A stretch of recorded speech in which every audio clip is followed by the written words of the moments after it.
ब्रह्म प्रोक्तं योगादिषु क्षय संकर्षणं प्रोक्तम् अमुपास्यमुपास्महे।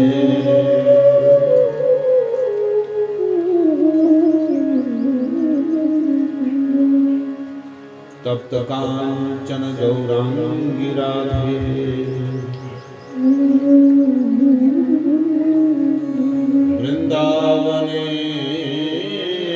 वृंदावनेश्वरी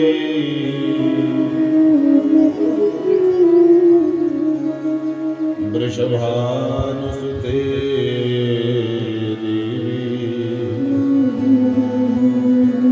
प्रणमामि हरि प्रिये।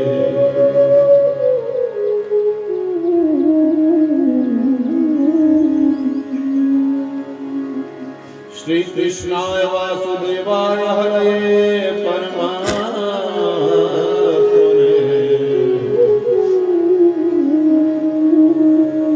प्रणतक्लेशनाशाय गोविन्दाय नमो नमः।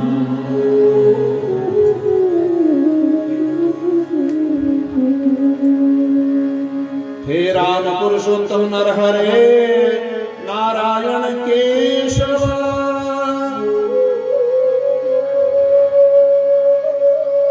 गोविंद गरुड़ध्वज गुणनिधे दामोदर माधव। हे कृष्ण कमलापते यदुपते शिवते वैकुंठाधिपते चराचरपते लक्ष्मीपते पाहि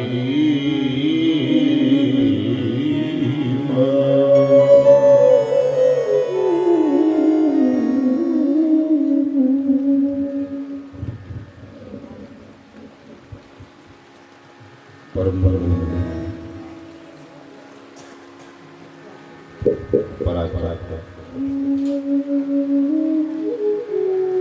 कोटि कोटि ब्रह्मांडों के नायक आनंद कृष्ण चलो भगवान महाराज वेद रूपी विद्युत वरद संगीत वेद परीक्षा रूपी यजमान बांधो का ये सौम्य परिवार मातृशक्ति कथा में उपस्थित निज स्वरूप आविर्भाव बंधु। आज इस सत्संग का परम पवित्र द्वितीय दिवस और महात्म्य की कथा के साथ पुराण स्वागत के साथ ये तीसरा दिवस।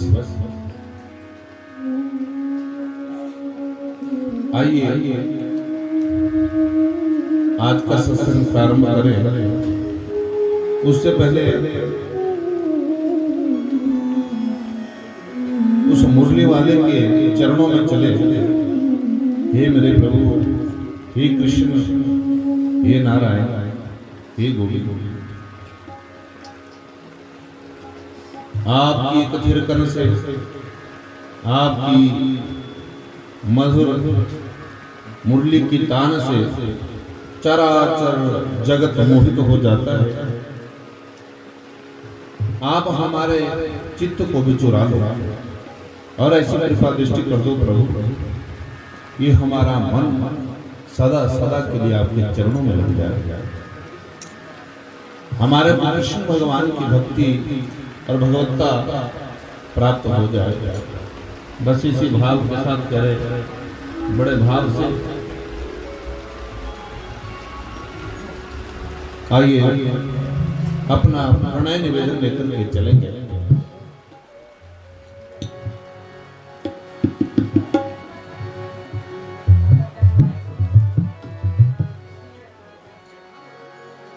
बड़े प्रेम से भाव से मेरे साथ में बोलेंगे आप सभी। बाज रही किस ओर मुरलिया बाज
बोलो राधा रानी संतान की।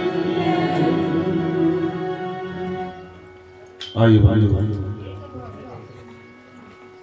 अपने कथा प्रसंग की ओर आगे बढ़े।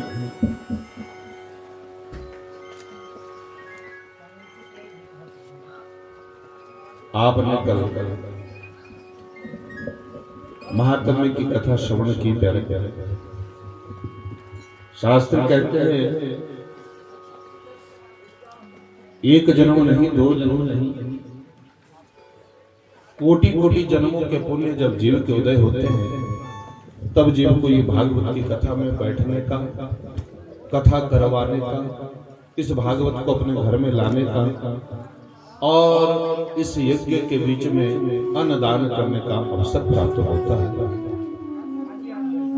अथाह संपत्ति होते हुए भी जीव सोचता है मैं भी ऐसा करूंगा, मेरे घर में भी कभी नारायण आएंगे, लेकिन बंधुओं सोचते सोचते यूं उम्र गई, एक सजदा भी मुझसे किया गया।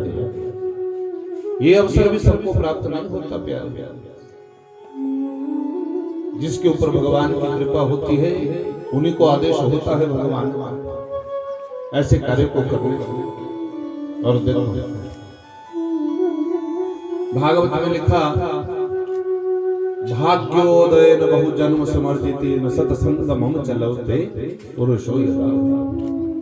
कोटि कोटि जन्मों का पुंज जब एकत्रित होता है तब ये विचार आपके मन में आता है और तब ये ऐसे होते हैं।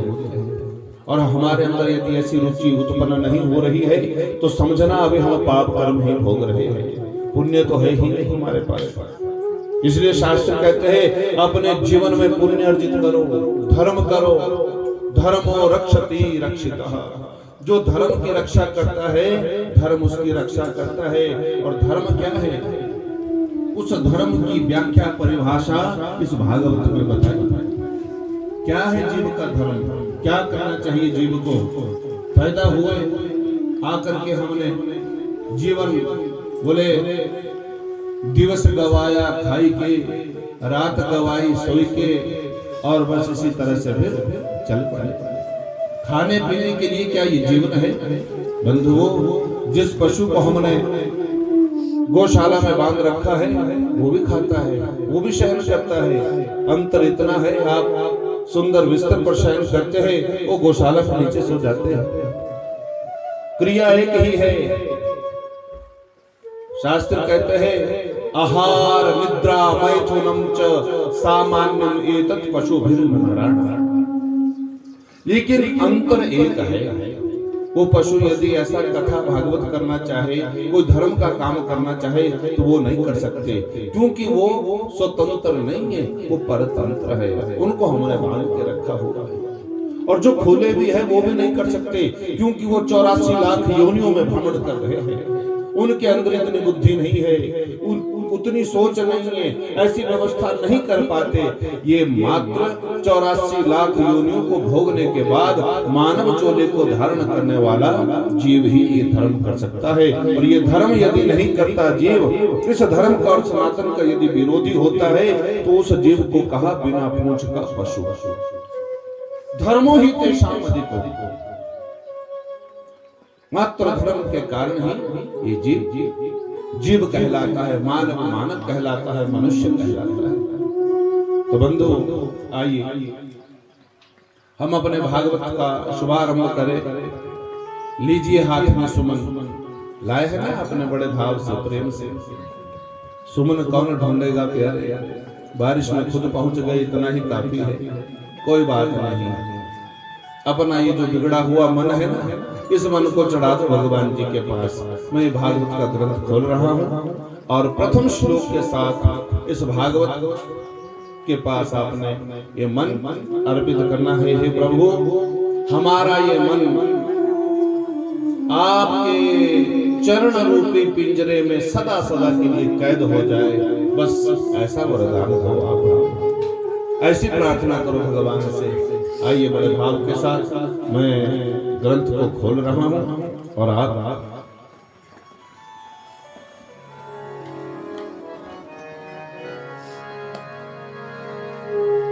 भगवान का ध्यान करिए, उस परमात्मा का। और ये सुमन हाथ में लेकर के मन से ही भगवान के पास चढ़ा देना। जन्माद्यस्य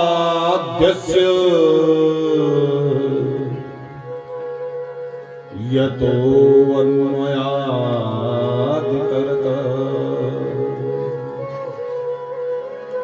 चार्थे स्वभिज्ञः स्वररा तेने ब्रह्मनिधाय आदिकवये मोहयन्ति यत्सूरयो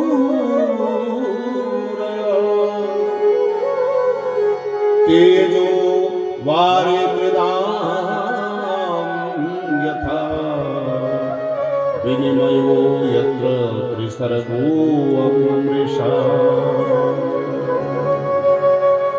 भावना स्वेन सदा निरस्तकूटम् सत्यं परमं धीमहि।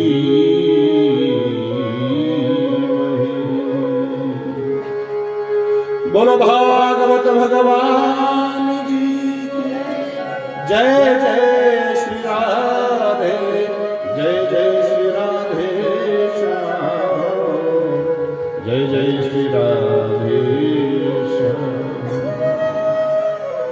बंधुओं, हमने अपने ग्रंथ को खोल दिया और इस श्लोक के साथ इस भागवत में प्रवेश और श्लोक की व्याख्या करते हुए आगे बढ़े, समझेंगे अपने भाव से क्या है ये भागवत, क्या लिखा व्यास जी महाराज जी ने। जन्माद्यस्य यतो अन्वयादितरत, वो जो परमात्मा है, वो जो परब्रह्म है प्यारे, उसकी क्या परिभाषा है? कौन है वो परब्रह्म? कहां से आए हैं? कौन है भगवान? वास्तव में परब्रह्म कौन है?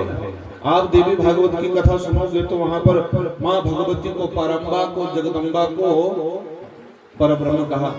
शिव पुराण सुनोगे तो वहां शंकर भगवान जी को परब्रह्म कहा। भागवत सुनोगे तो वहां कृष्ण भगवान को परब्रह्म कहा। तो परब्रह्म है कौन? बोले परब्रह्म वो है जो चोरी चोरी जेल के बीच में आता है। माताएं गाती है ना कि चोरी चोरी जेल बीच चले। वो परब्रह्म है जो जेल के बीच में आता है, और जेल के बीच में जब आता है ना वो परब्रह्म, तो सारे चराचर जगत को, बड़े बड़े देवताओं को मोह में डाल देता है और किसी को ये पता भी नहीं चलता कि भगवान कहाँ आए हैं। और ऐसी मोह की रात्रि में सबको मोहित करके भगवान एक स्थान को छोड़ करके दूसरे स्थान में पहुंच जाते हैं और किसी को भी कानों कान खबर नहीं पहुंचती। बोले वो जो परब्रह्म है, वो जो कृष्ण है, वो जो नारायण है, कभी राम बन करके आते हैं, कभी कृष्ण बन करके आते हैं, वो परब्रह्म है।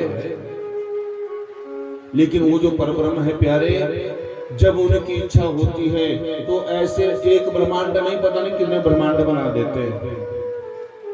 बस संकल्प करते, वो सोचते हैं मन में कि मुझे कुछ करना है, मुझे कुछ बनाना है, तो अनेकों ब्रह्मांड बना देते हैं।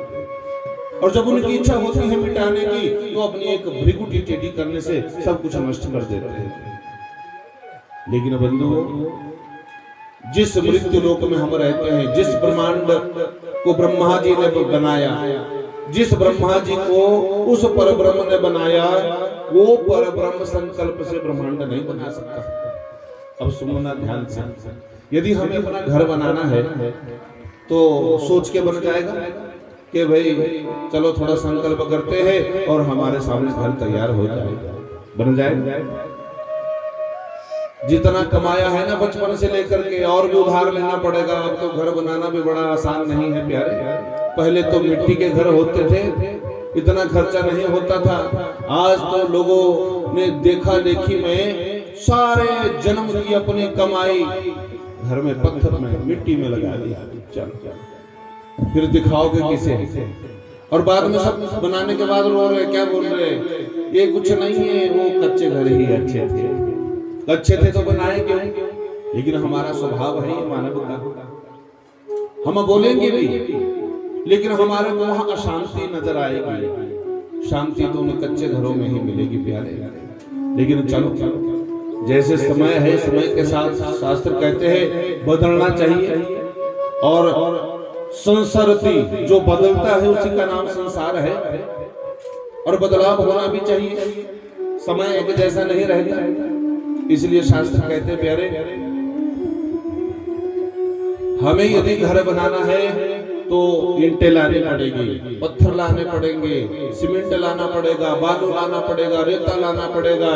और सारी सामग्री इकट्ठी करने के बाद, सरिया सब कुछ लाने के बाद, मिस्त्री और सब इंतजाम करने के बाद फिर जाकर के घर बनेगा। वैसे ही ये जो ब्रह्मा जी है उनको भी मटीरियल चाहिए।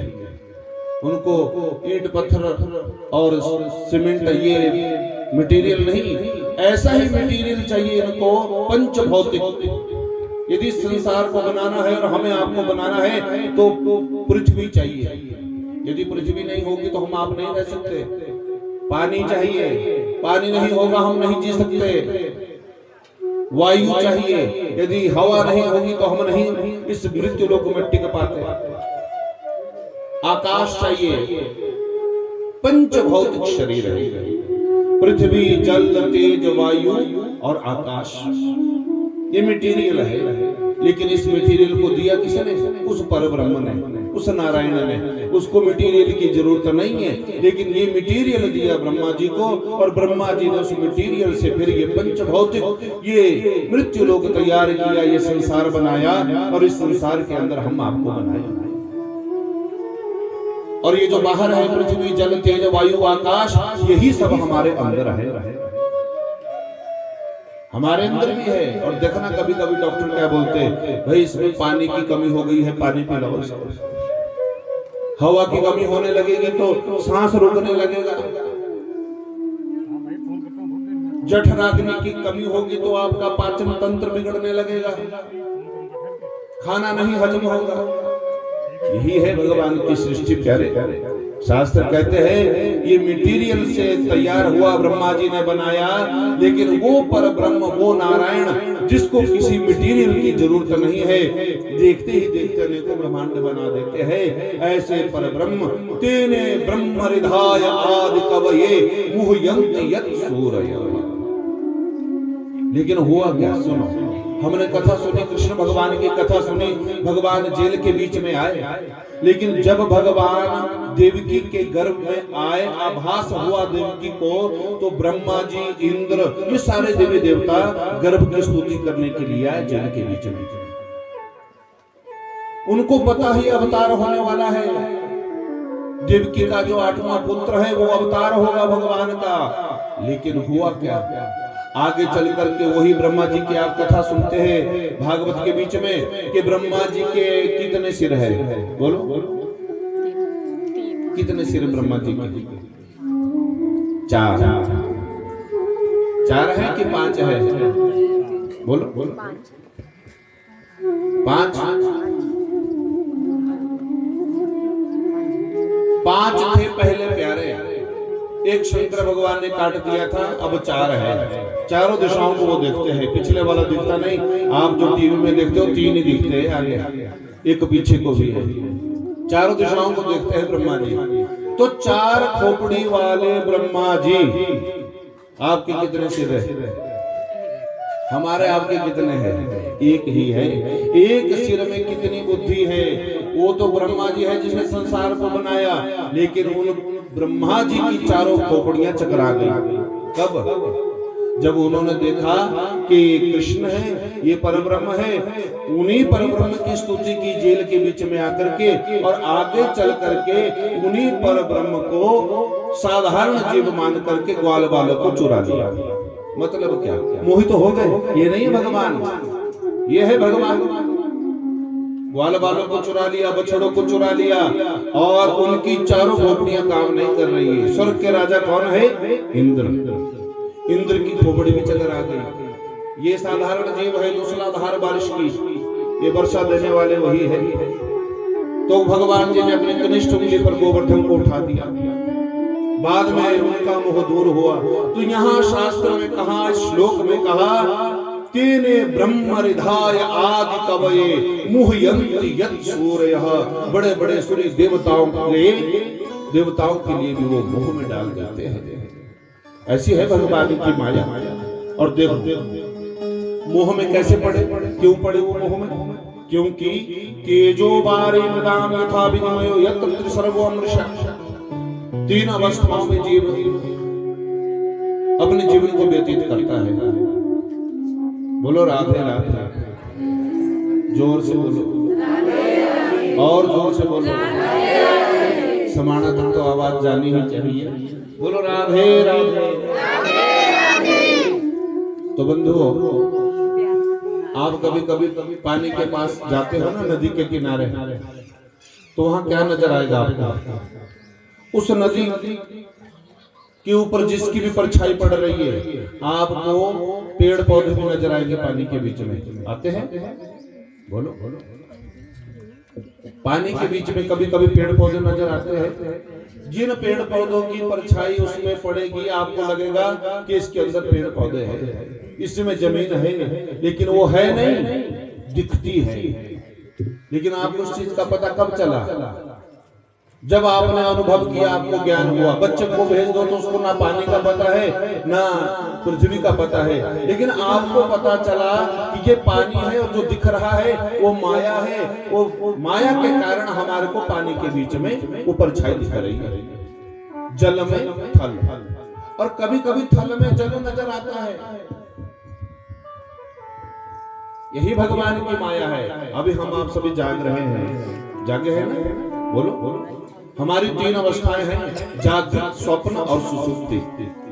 अभी हम आप यहाँ बैठे हुए हैं, हम सब कुछ देख रहे हैं, तो एक अवस्था है, हम हैं। आपको पता कि हम हैं, जीवित है, ठीक ठाक है ना? पता। अब दूसरी अवस्था है निद्रा। निद्रा में कोई हमारे को मार के चले जाए, हमारे को पता नहीं है। मृत्यु और निद्रा एक समान है प्यारे।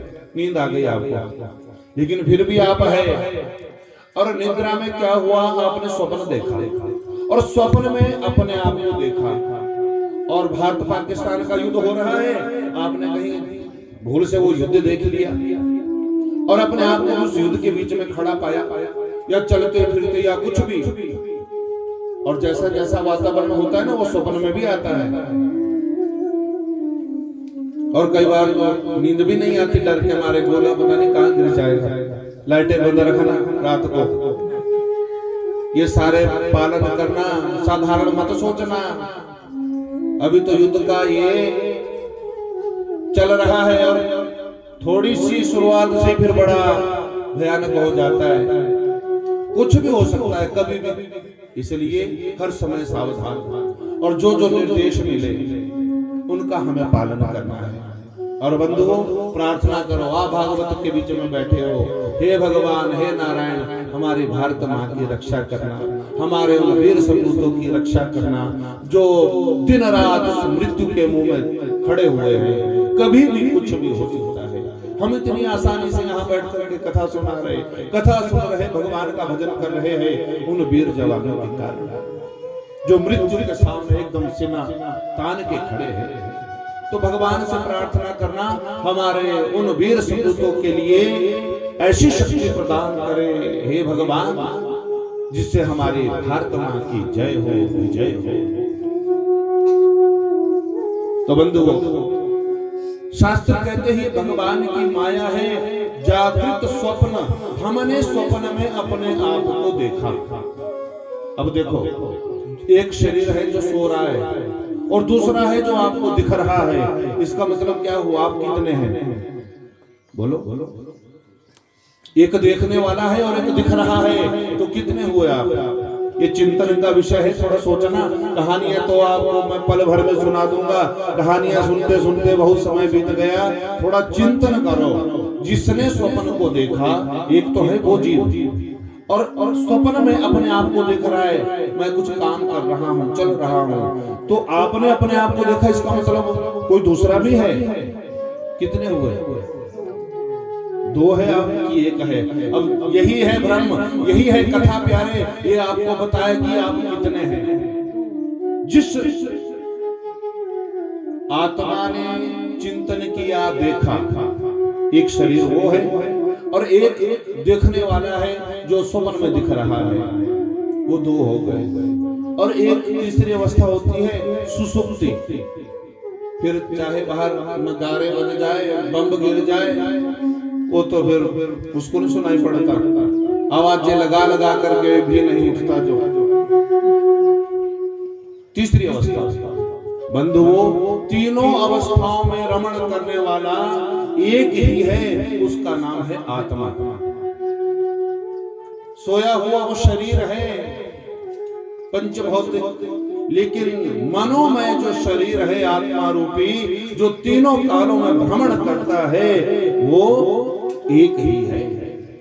ईश्वर अंश जीव अविनाशी, चेतन अमन सहज सुख राशि। लेकिन बंधु, फिर भी भगवान की माया कैसी है? बोले, धामनास्वेन सदा निरस्तकोकम सत्यम परमं धीमहि। वो स्वप्न भी हमारे को सत्य की तरह दिखता है, लेकिन जैसे ही वो स्वप्न टूट जाता है, फिर हमारे को लगता है ओहो नहीं नहीं, वो तो सब झूठ था। सच तो ये है जो हम जागे हैं। और बंधुओं, ये जो आप जागे हुए हैं, ये भी स्वप्न ही है, ये भी स्वप्न ही है। ये संसार स्वप्न की तरह है। हम जागेंगे कब? जिस दिन हमारी मृत्यु होगी। मृत्यु के बाद और जन्म लेने से पहले का जो समय है, वो है सत्य। और उस समय हमारे को ये सब स्वप्न की तरह नजर आता है, लेकिन भगवान की माया ऐसी है, इस माया के कारण हमारे को ये सत्य सा प्रतीत होता है। और भगवान की माया से जीव कैसे पार हो सकता है, कैसे बच सकता है? बहुत सुंदर भाव है। भगवान की माया बड़ी विकट है, बहुत सुंदर भाव। क्या कहा?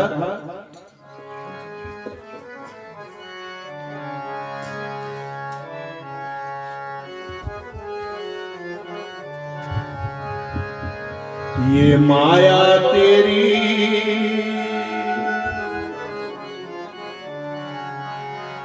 ये माया तेरी बहुत कठिन मेरे राम। ये माया तेरी बहुत कठिन मेरे राम।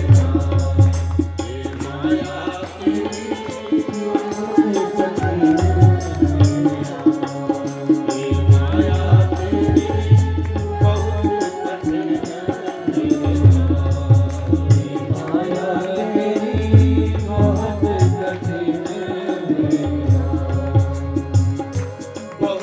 कठिन मेरे राम। ये माया तेरी बहुत कठिन मेरे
की माया, भगवान की माया के वशीभूत होकर के चराचर जीव को इस सृष्टि ये दुनिया सत्य से प्रतीत होती है।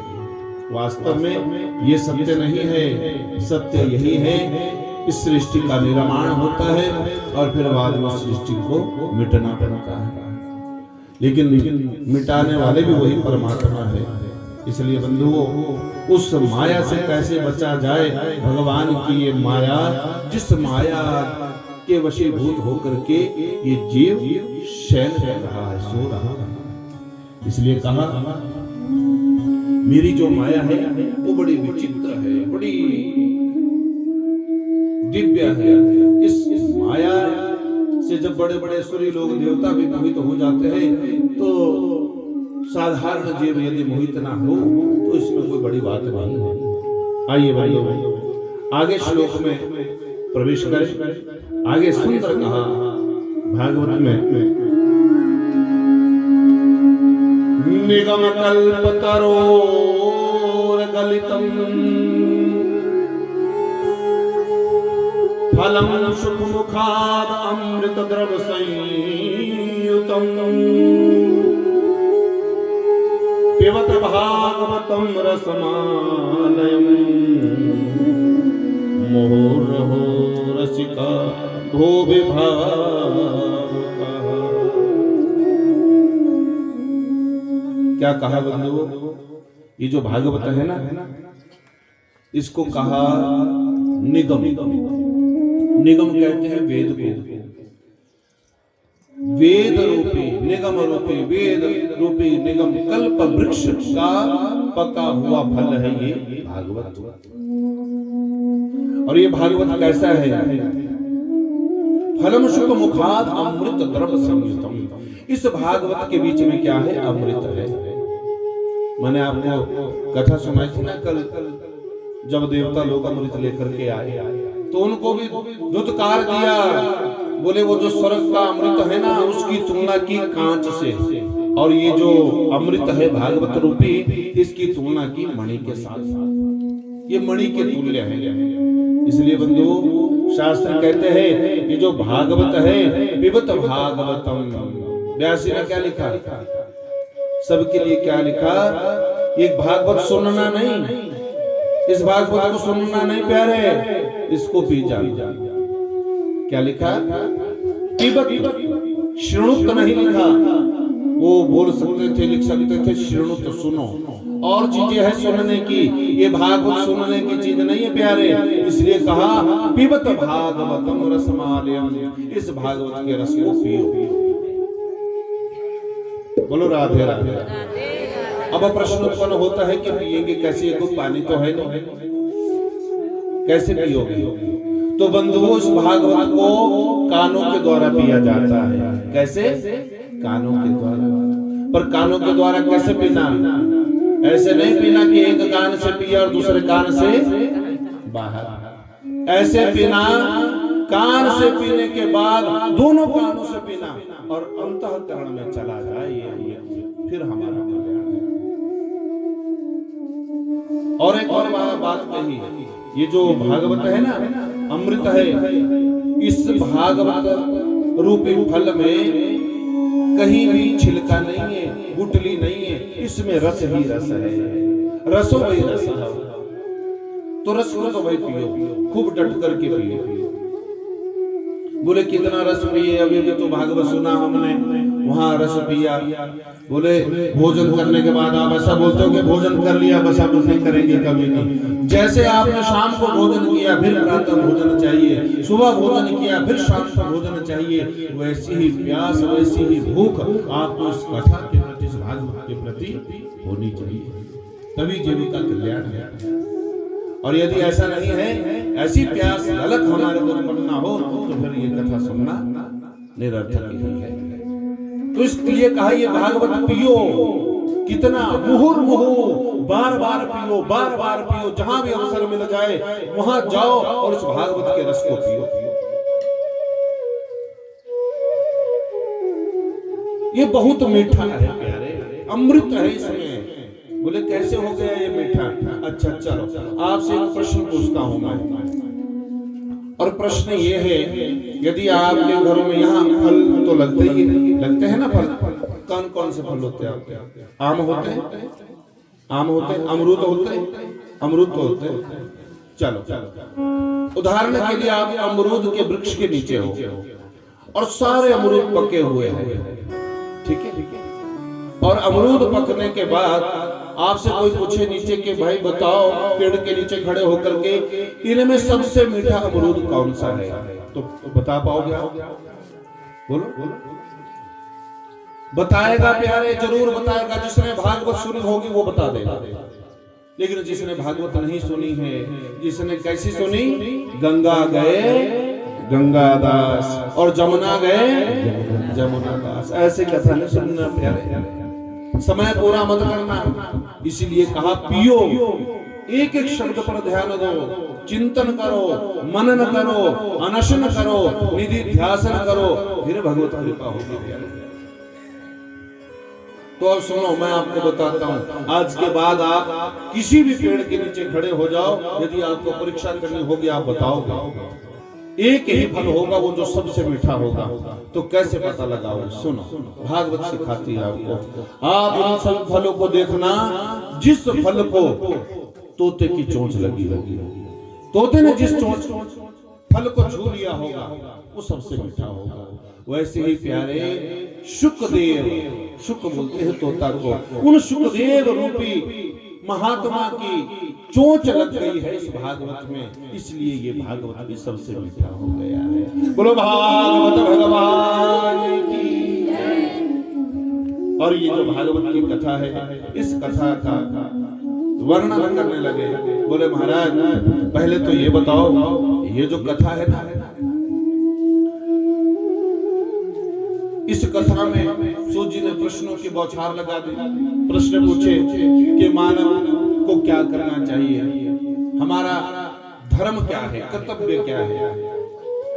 देखो, कर्तव्य हमारा एक ही होना चाहिए, कर्तव्य एक ही है, मानव का परम धर्म एक ही है, भगवान का भजन करना, चिंतन करना। मैंने आपको कल भी बताया था, जीवन में मरने से पहले जिस जीव ने इस भागवत को नहीं सुना या इस कथा को सुनने के प्रति उसकी रुचि नहीं हुई, उस जीव के लिए भागवत में कहा चांडालवत, वो चांडाल है, खरवत, वो गधे के समान है। ये भागवत को अपने जीवन में भारतवर्ष में जन्म लेने के बाद, हिमाचल जैसी देवभूमि, पवित्र भूमि में जन्म लेने के बाद जो सनातन का विरोधी हो गया है, जो धर्म का विरोधी हो गया है, जिसके लिए ये भागवत, जिसने कभी आजीवन में इसकी निंदा ही की, इसका भजन नहीं किया, ऐसे जीव के लिए कहा चांडालवत, खरवत, वो चांडाल के तुल्य है, वो गधे के समान है। इसलिए इस भागवत को जरूर जीवन में मरने से पहले एक बार सुनना चाहिए और पूरी भागवत को सुनना चाहिए। वैसे तो वर्णन आता है, एक श्लोक भी कान में पड़ जाए, आधा श्लोक भी कान में पड़ जाए, तब भी कल्याण हो जाता है, लेकिन फिर भी एक बार पूरी भागवत को सुनना चाहिए। बोले महाराज बहुत लोग कहते हैं हमारी मर्जी है, नहीं सुनेंगे तो तब क्या हमारे को भगवान नहीं मिलेंगे? वो भगवान के ऊपर प्रश्न चिन्ह लगाते हैं, भगवान किसने देखा, वो तो काल्पनिक है। तो बंधुओं सुनो, उदाहरण देकर के मैं आप छोटी सी बात बताता हूँ। हमारा ये शरीर है ना, शरीर ये दिन रात काम कर रहा है, किसके लिए? क्या करोगे? थक गए दौड़ दौड़ करके, सुबह उठते हो और रात भर आंखें भी थक जाती है, ये आंखें सोचती है कि ये काम कर लूं, कल के लिए थोड़ा आसानी हो जाएगी, आज निपट जाएगा। हाथ जो है तो दिन रात लगे हुए, पांव चल रहे और सारे काम कर रहे, किसके लिए? पेट को भरने के लिए। ये सारी दौड़ किस लिए है? बोलो, पेट की सेवा हो रही है। और पेट क्या करता है? बोलो, पेट कुछ काम नहीं करता। हाथ काम करते हैं, आंखें काम करती है, कान काम करते हैं, पांव काम करते हैं, लेकिन पेट कोई काम नहीं करता। बस इसका तो एक ही काम है, इसको भरी रखो, इसको खिलाओ। शास्त्र कहते हैं ये पेट कोई और नहीं, और देखो पेट परमात्मा है, पेट परमात्मा है। जैसे ये सारी इंद्रियां पेट की सेवा में लगी है, वैसे ही हर जीव का कर्तव्य है भगवान की सेवा करना। और यदि नहीं करोगे तो क्या होगा? नहीं करेंगे हम पेट की सेवा, छोड़। यदि पेट की सेवा नहीं करोगे 2 दिन भी भूखे रह जाओगे, हाथ भी लुढ़क जाएंगे, पांव भी चलने में असमर्थ हो जाएंगे, आंखों से दिखना भी कम हो जाएगा, कानों से सुनना भी कम हो जाएगा। ये सारी इंद्रियां तभी तक रिष्ट पुष्ट है जब आपका पेट ठीक है। सारी बीमारियों की जड़ पेट है। बोलो राधे राधे। झूठ तो नहीं बोल रहा हूं मैं। तो बंधुओं, शास्त्र कहते हैं जैसे ये पेट की सेवा करना नितांत आवश्यक है, वैसे ही वो परमात्मा है हमारे। वो कुछ करे ना करे, हमें उनकी सेवा करनी है, बस और कुछ नहीं। उदाहरण देकर के बताया। और देखो कितने भगवान है, किसकी पूजा करनी चाहिए? जहां भी आपका मन लगा हो। यदि चारों तरफ भटकोगे ना तो कोई पकड़ में नहीं आएगा। यदि आप राम का भजन करते हो तो राम जपो, राम भजन, राम नाम की जो लूट है भगवान राम का, शास्त्र कहते हैं राम का भजन, राम का नाम। कोई राधा को स्मरण करता है, कोई कृष्ण का नाम जपता है, कोई भोले बाबा का। आप निंदा किसी की मत करो। जिसके प्रति भी आपकी रुचि हो उसी का भजन करो, उसी का स्मरण करो। और राम नाम तो प्यारे, राम नाम की लूट है, लूट सके तो अंत समय पछताएगा जब प्राण जाएंगे छूट। और बड़ा सरल नाम है राम। तो भगवान राम जी का सुंदर सा प्यारा भजन श्रवण करेंगे पाठ की आवाज में। बड़े प्रेम से आप ताली का सहयोग देंगे।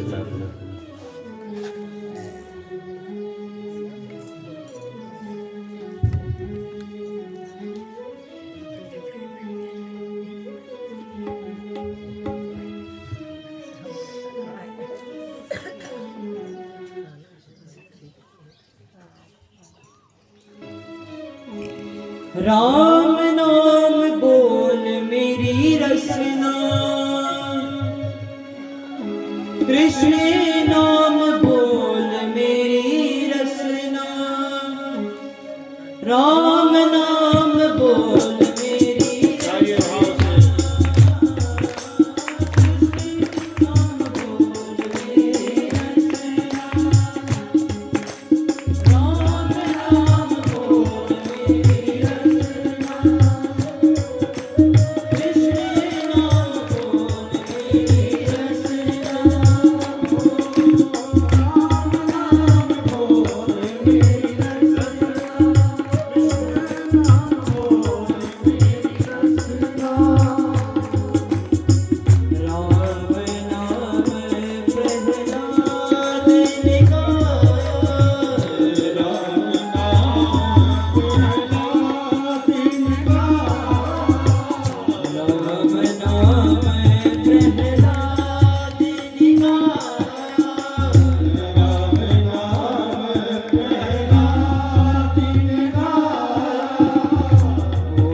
राम नाम जपते रहो जब लग घट में प्राण, कभी तो दीन दयाल के भनक पड़ेगी कान।